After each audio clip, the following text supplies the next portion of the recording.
would say the biggest and first hallmark to my style, I don't use a pick. So most players, they would already know that about me, and they'd say, oh yeah, the pickless guy. But the reality is, it started because I'm left-handed. So when I first picked up a guitar, I wanted to hold it like a lefty. And the guitar teacher, he goes, hey man, I can't teach you like that because I'm getting confused. And he goes, play righty. It'll make your life a lot easier. There'll be a lot more guitar choices for you. And you'll be able to learn a lot easier. And at the time, I was just a kid. So I said, yeah, that sounds good.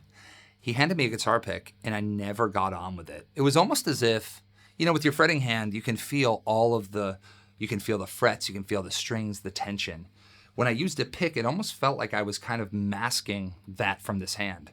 When I had my fingers on the strings, it felt as if I was in control. And I could feel the tension and how hard I needed to hit them. And I started with a pick, and then I started to do the trick where you put it in your finger, and I chicken pick or whatever. And then I did hybrid. And then I remember I had a gig. I was probably 17 years old. I didn't have a pick. And I said, you know what? I'm just going to do it. I'm going to figure this out. And I remember it was like the most freeing feeling because basically it was just like I had all the control over the guitar. A pick, a lot of times, you're hitting one string at a time, whereas with my fingers, I feel like I can do a lot of different stuff. So, for instance, my thumb always goes down.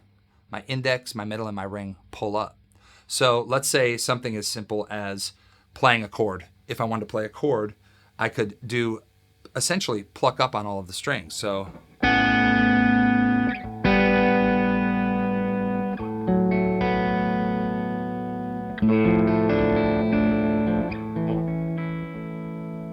and then it also allows me to do arpeggios, finger pick through the chords, so I can go.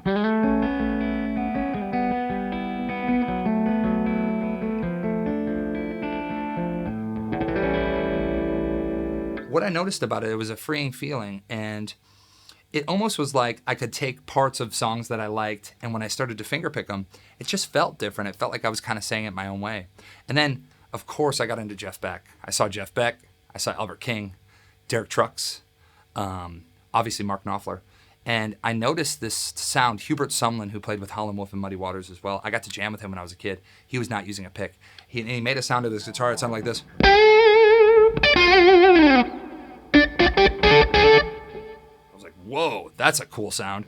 And, vice versa with Jeff Beck, I would hear all of this kind of really personal playing. Albert King, the same, when he would... And it was all this, it felt just like someone was talking through their guitar. So essentially with the fingerstyle thing, I went all in and I realized a lot of things like, okay, there was the chord stuff. But then when I played licks, like let's say I was, as a kid, like most of us blues guys, I was obsessed with Stevie Ray Vaughan.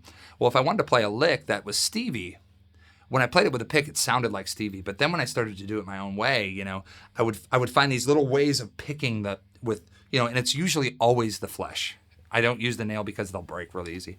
But, I could play and it just sounded like really direct. And that's what I love about fingerpicking.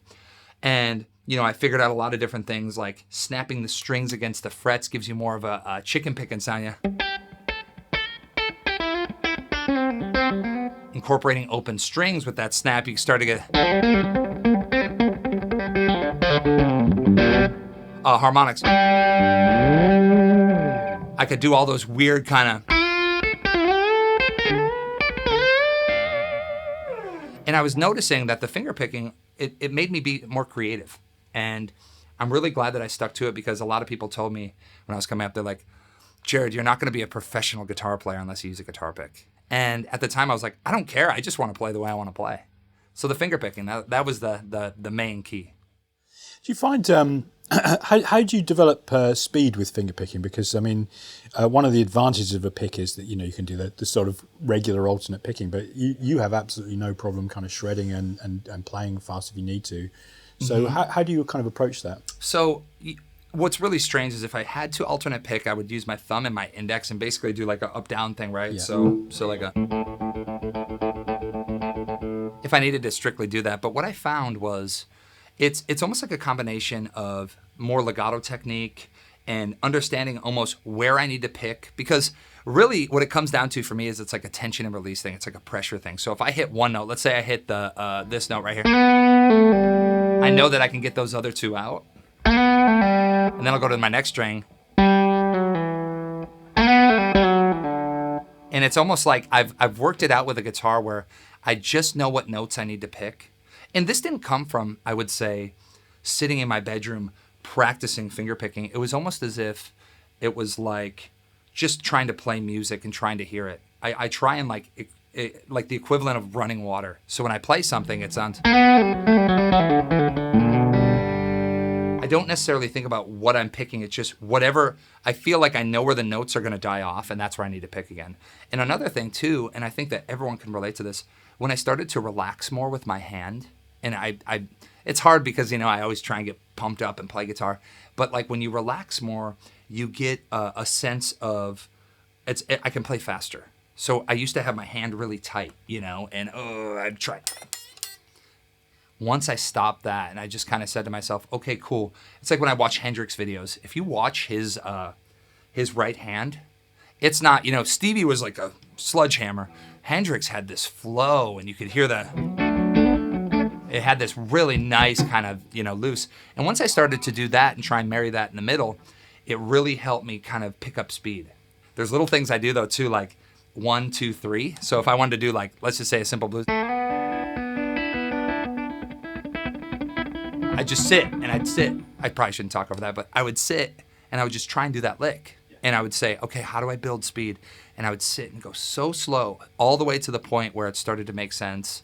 And of course, all of the notes rang out clear. And then I would start to do little exercises using open strings, open B, open E string, and basically pedaling on different notes on the G. And it would be like...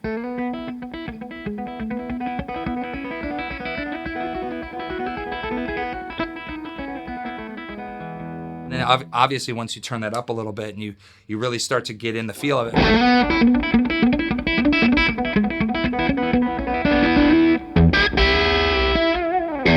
Do a lot of things as well with finger picking where I'll be pedaling a note and I'll be playing a lead on top of it, and which is something that's really, I think it's kind of cool. It gives a kind of a throwback thing, but you can do your own things like...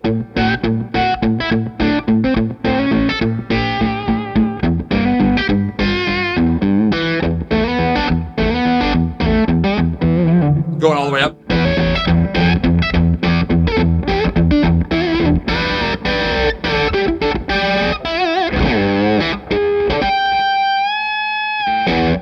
You know, I just try and have fun.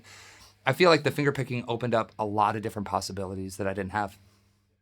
And it's really interesting how we all feel that we should conform to what people normally do. But if you are kind of bold enough to make the choice to do something different, it doesn't necessarily limit your options. It might do the opposite. Yeah, and I found that out too with even with the guitars. You know, like growing up, you know, when I thought about a Les Paul, I'm from the same town as Les Paul. So like when I was a kid, like it was like Les Paul Parkway. I used to see it everywhere. And I remember when I started to get into guitar, when I really fell in love, when I fell in love with the Les Paul, and I would always see, you know, the 59 reissues, humbuckers, or, you know, custom with a Bigsby. And I remember when I played a Rap Tail, like Junior for the first time, or I played like a, you know, 54 style Les Paul, I was like, man, with the way that I play, this bridge is really reactive because I can, there's nothing in my way. You know what I mean? It's so simple. It's so, you know, old school that it feels like I can do anything. And going along with what you just said, you know, for me, when I started to play guitars like this, when I discovered P90s, I said, wow, that's the perfect in between to get all of that thunder and that punch of a humbucker, but it can still be delicate and I can still have a lot of control and nuance. So you're right. I kind of went against the grain on a lot of stuff and I just stuck with it. And I can't say that in the beginning it was simple. Even, you know, this guitar is a different one, but with a P90, you know, you have a buzz.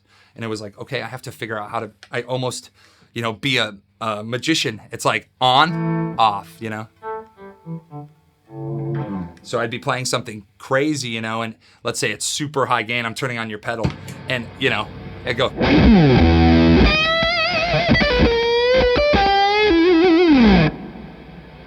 Off. You know, it's like, I read a thing recently, Joe Bonamassa said, I use my volume knob 100 times during a show. If he uses his 100, I think I'm on 1,000, man, because every moment of every minute, I'm twisting and kind of finding that perfect spot for the perfect, to make it really work.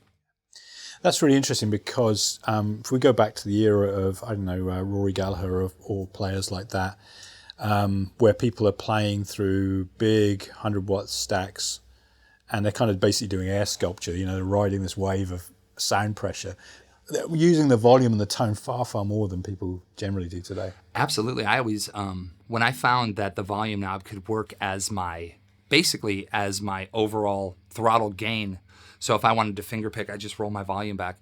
It was a beautiful feeling, and I think a lot of that does come from playing live and playing loud. There is something special about when you get a guitar at a proper volume, and then you start to understand, wow, this is what the tone knob does, And with this guitar, most people would maybe see this as a limitation, one pickup, one volume, one tone. But for me, the fun and the thrill of it is making all the sounds with that.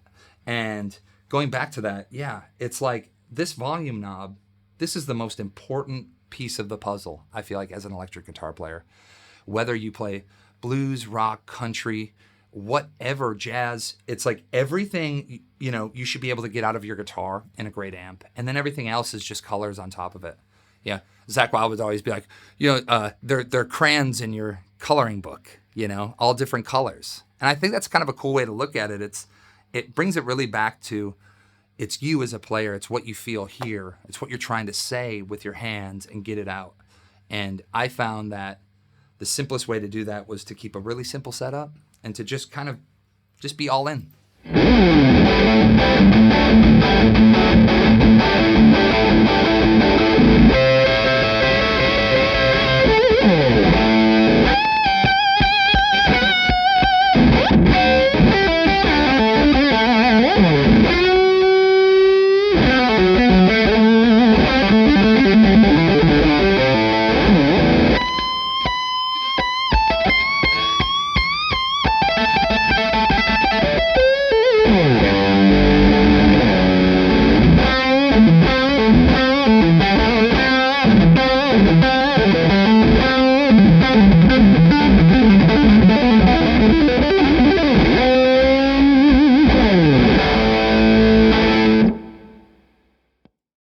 The qualities I listen for in a guitar player are their touch. I want them to say something to me. Even when I was young, I remember when I first heard Derek Trucks, I saw him live, and he hit one note with a slide, and it was almost like my whole life flashed before my eyes because I was like, wow, I felt that, And it's like the same as when I heard Paul Kossoff and I heard Stevie or Robin Trower or Johnny Winter, Clapton stuff, Leslie West, and that to me is a really big secret. So, well, not a secret, but, a piece of the puzzle. So just being as simple as pie, if we were on an A chord, right, I want to say the most simple phrase, but make it feel like it's a powerful statement. So even if I just went... Now, when I say the touch, I'm thinking of how hard am I hitting? Where's my volume knob at? Am I adding a vibrato? Am I adding a bend? What am I trying to say? So here we go. Volume at 5.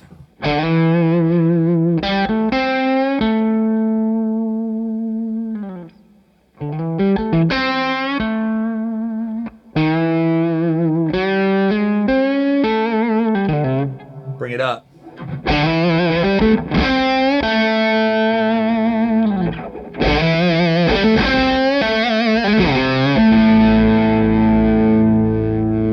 Now adding in some bends. Bring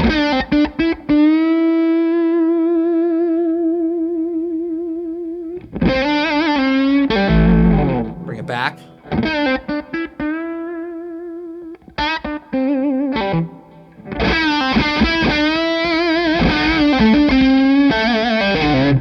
Adding the tone knob in.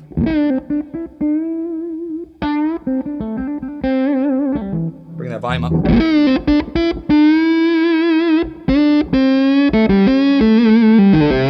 There's so much and so little right there that I could sit here all day and think of different ways to play those same 5 notes. Bending in, bending out of them, the microtones, even like I learned that was the first time I heard that was like when I heard Clapton and he was doing sleepy time and I was like, oh, he's not playing a lot, and it doesn't seem like it's so complex and so in your own head. You know, I'm going to the, you know, I'm playing the 6 of this card, whatever. It's just all those little.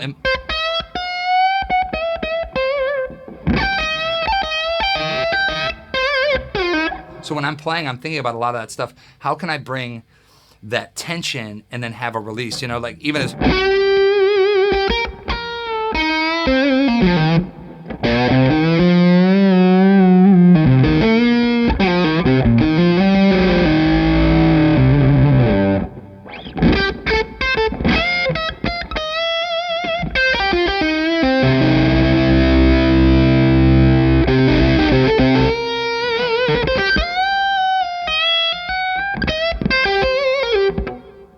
It just means so much to me to just dig in, and even those little things like that, like a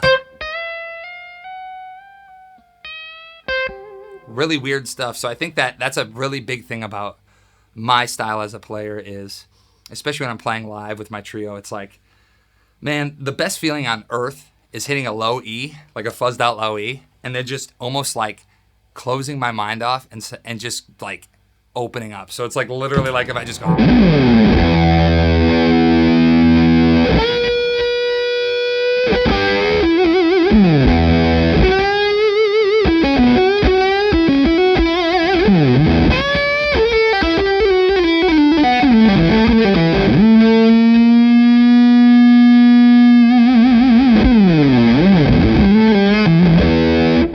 I'm not thinking about what I'm doing. It's just I almost have this like reaction kind of guitar playing, and I don't know. It's kind of old school. It's kind of primal, but I feel like it also really makes me excited to play because I don't know if I'm gonna do good.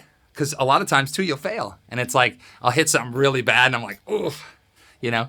And that's kind of the excitement of guitar, though. Yeah, absolutely, completely. And what I thought was really interesting there is, you know, you showed like one phrase, you know, just within the space of a minute, it showed us 5-6 different ways.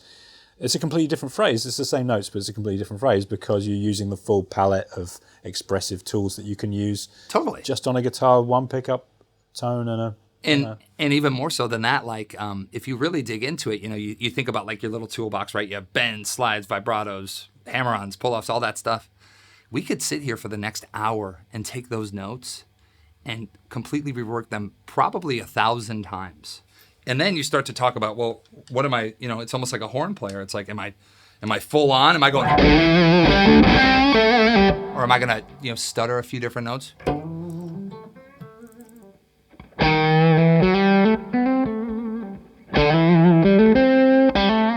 And then you think about even like, I can start to do, then you start to do that kind of stuff. You can just go crazy. And that's kind of the fun part about guitar. There's no rules, right? And then you move that phrase to another section on the neck, you know. Same notes, but it starts to feel completely different. Get the woman to.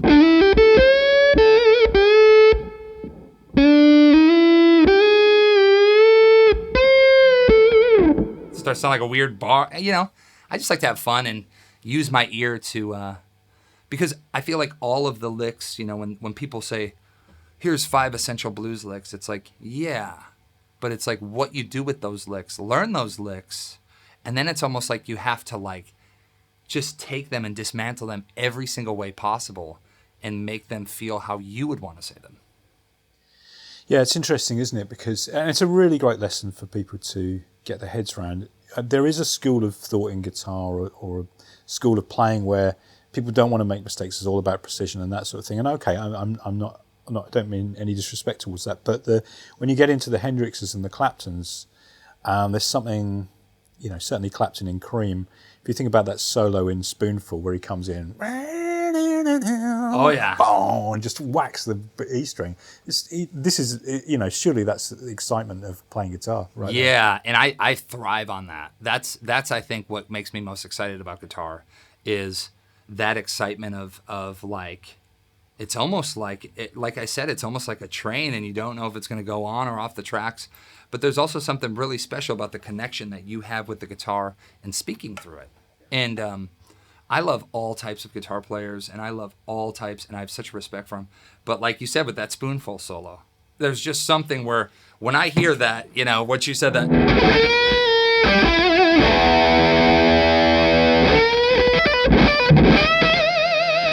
you know, there's just this primal thing, you know.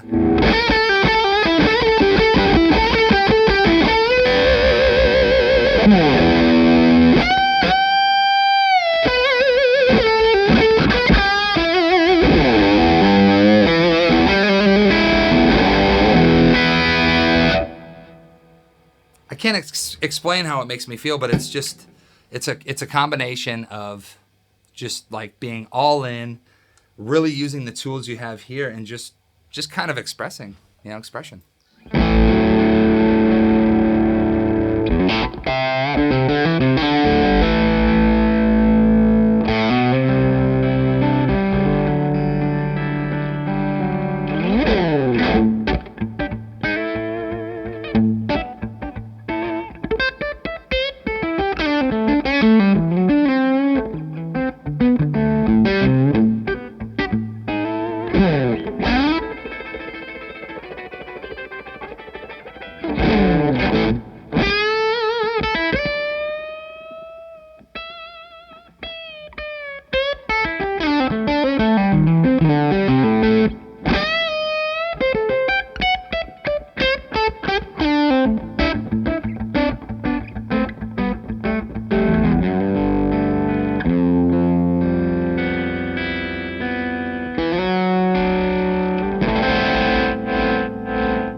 I would say the third secret to my style is, let's see, the easiest way to put this, I would say is trying to play without abandonment and trying to almost act like you don't know how to play the guitar. And I know that sounds really weird and maybe heady, but there's something that I always think about is, I remember the first times I ever picked up a guitar. Like I told you, I never had aspirations to be like a professional guitar player to the point of like, oh yeah. It's like, there's still a little kid inside me that when I pick up the guitar, I want to see what it does. So like I'll sit there and I'll like play an E chord, or, you know, A chord, and be like, oh, what's this sound like, you know? I feel like I hear that a lot in players. You know, like I already mentioned, like Paul Kossoff and Leslie West. There's something about just kind of not being afraid to fail and not being afraid to like show the wrong or show the scar of a play, you know? So like, for instance, like when I'm playing, like I said before, I often think about the way I play, and especially on the lead setting, it's almost like dominoes. It's like I'm just reacting to what happens. And there's something to be said. I feel like I have a lot of friends that when they play the guitar, it's almost like they know exactly what they want it to be like, and they never deviate from that. Me, I try and almost take everything and just flip it on its head. So I would say the third secret to my style is approach the guitar like you really don't know everything. It's like, especially on a theoretical level. I studied at Berklee, like I was telling you, for about a year, and I started to play the guitar almost like I was scared to play the guitar, because I thought to myself, okay, I need to make sure that if I'm going to play this, you know, this is Dorian, right? And I need to make sure that I'm outlining the six, and I got to, whatever, you know, I want to make sure my mixolydian is, oh, Lydian, okay, cool, yeah, I got to make sure.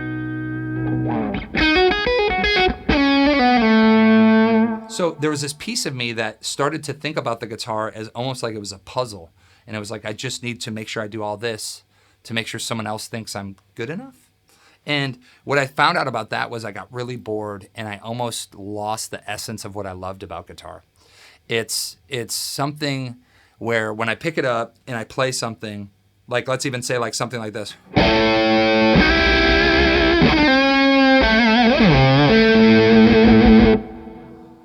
I mean, it's just like there's a feeling inside that as a little kid, you know, like I just feel like I'm a teenager again playing guitar, and to have that spark and to try and keep that, that's my biggest goal as a player. So it's interesting. This is really about shortening the feedback loop between your ear, your mind and your heart and the fingers, and keeping that as fluid and flowing as possible, really. Yes, it really is. And it's trying to get all of those little things that almost are like your own mental roadblocks out of the way. I feel like as players, there's so many things we think about, and you know, I'm not any different than anyone else. You know, I've gone down rabbit holes of, man, what overdrive do I need to get this, or what do I need to do this? And I think all that stuff is productive, but at the end of the day, it's like you said, getting the smallest loop possible to say what you are trying to say, but also guitar is meant to be like the best part of our day and the most fun. And I started to look at it like, oh, I was nervous. And it's like I had to get rid of that kind of almost fear. And I'd be the first to say it that, you know, it's a guitar can be scary sometimes because you're like, man, especially for me, it's like if I'm doing a show or I have to go do a guitar clinic or whatever, a lot of times I think that most of the guitar players there technically are probably running circles around me. And it's like, the only thing I can say to them is, you know, and I guess the reason why they come is, you know, they hear something or they feel something in my playing that maybe, you know, they connect with. And I think that's what it is. It's having fun and trying to keep it youthful. It's very true, isn't it? The great thing about guitar is we have so much great guitar playing to refer back to, you know, Eric Clapton, whatever it might be, whoever really, it doesn't matter, Django Reinhardt. But the downside of that is we have all of these ready-made templates for things that we can get a bit kind of hung up or scared about. Are we living up to how something should sound? Whereas, like you said, there's no rules. It's just about what you want to do. Going along with that, I feel like I was the last generation before YouTube, right? So I was learning. I would go to in the States Walmart and I would buy CDs. My parents would buy me CDs, and I had a little thing, a boombox, and I'd rewind it and try and play the parts. And I think that there's something to be said too when a player watches someone do something and they say, this is the right way to do it.